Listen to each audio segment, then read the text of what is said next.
2 Samuel pasalnya yang ke-10. Daud berperang melawan Bani Amon dan orang Aram. Sesudah itu matilah raja Bani Amon, dan Hanun anaknya menjadi raja menggantikan dia. Lalu berkatalah Daud, "Aku akan menunjukkan persahabatan kepada Hanun bin Nahas, sama seperti ayahnya telah menunjukkan persahabatan kepadaku."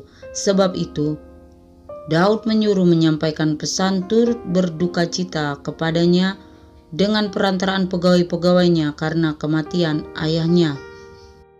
Tetapi ketika pegawai-pegawai Daud sampai ke negeri Bani Amon itu, berkatalah pemuka-pemuka Bani Amon itu kepada Hanun tuan mereka, "Apakah menurut anggapanmu Daud hendak menghormati ayahmu karena ia telah mengutus kepadamu orang-orang yang menyampaikan pesan turut berduka cita? Bukankah dengan maksud untuk menyelidik kota ini, untuk mengintainya dan menghancurkannya, maka Daud mengutus pegawai-pegawai itu kepadamu?" Lalu Hanun menyuruh menangkap pegawai-pegawai Daud itu.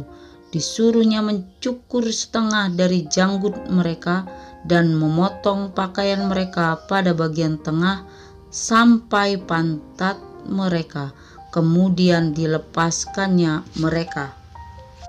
Hal ini diberitahukan kepada Daud, lalu disuruhnya orang menemui mereka, sebab orang-orang itu sangat dipermalukan. Raja berkata, "Tinggallah di Yeriko sampai janggutmu itu tumbuh, kemudian datanglah kembali."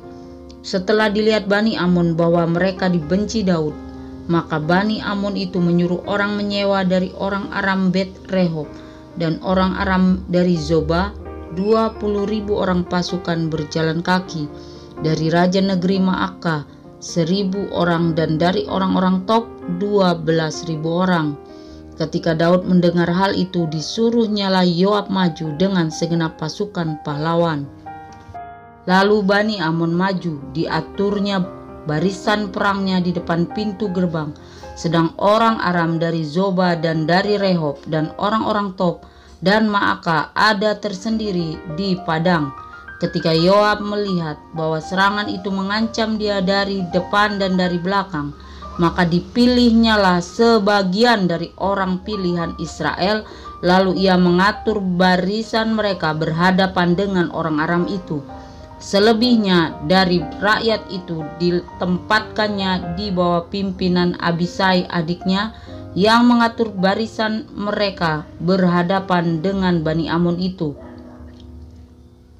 Lalu berkatalah Yoab, "Jika orang Aram itu lebih kuat daripadaku, maka haruslah engkau menolong aku. Tetapi jika Bani Amon itu lebih kuat daripadamu, maka aku akan datang menolong engkau.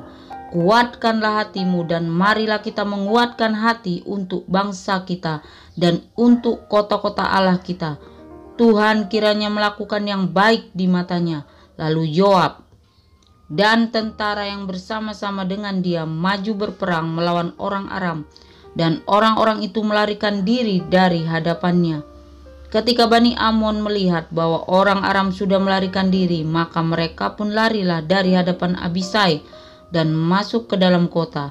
Sesudah itu pulanglah Yoab setelah memerangi Bani Amon, dan sampailah ia ke Yerusalem.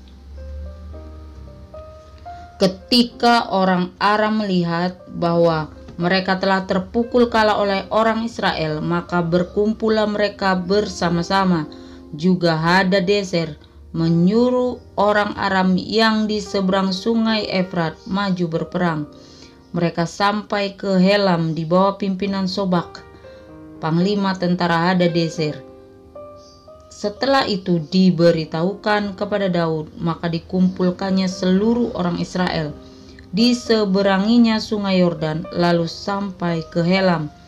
Orang Aram mengatur barisannya berhadapan dengan Daud dan bertempur melawan dia.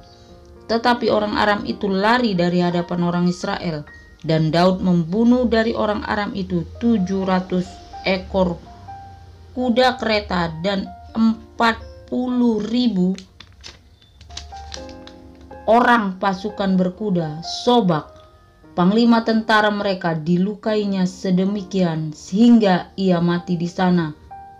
Ketika dilihat semua raja yang takluk kepada Hadadezer bahwa mereka telah terpukul kalah oleh orang Israel, maka mereka mengadakan perdamaian dengan orang Israel dan takluk kepada mereka.